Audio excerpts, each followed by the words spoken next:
This is Ben. I'm going to cover another edition of React Hacks, and today I want to show you this Flex panel feature. I have 5 panels displayed across the screen. If you click on any one of them, the panel is going to grow, and 2 words are going to pop in from the top and bottom of the screen. If you click on the panel again, those words disappear and the panel shrinks. And that works for any one of these. I've added this feature to a front-end web application that I've built with React. So there are 2 components. I have this container component and then each of the panel components.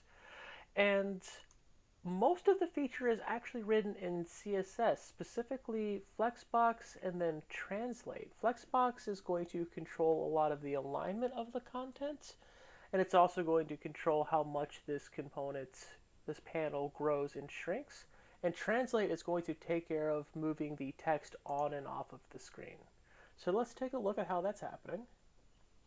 First, the container component is going to be a large div, and it's going to contain 5 panel components, and I'm passing along as props the text and the image that each panel is going to need.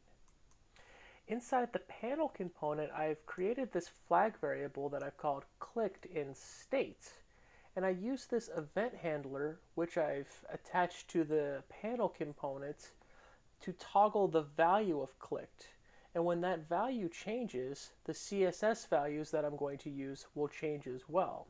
And the CSS values are going to be added using inline styling to these individual elements.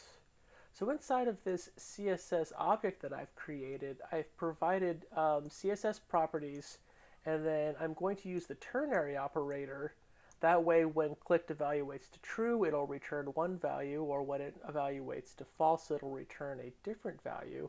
And that's how I'm going to get the CSS effects that I'm looking for. For instance, on a panel, if you haven't clicked on it, this flex property is going to receive a value of 1. So every single panel has the same value, therefore they appear evenly distributed across the screen.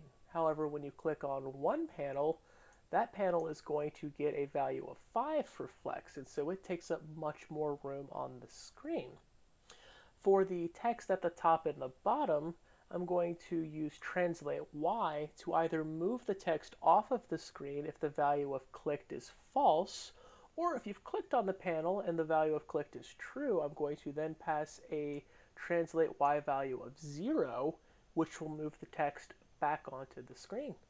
So that takes you through today's lesson. I hope you enjoyed it. I'll see you tomorrow.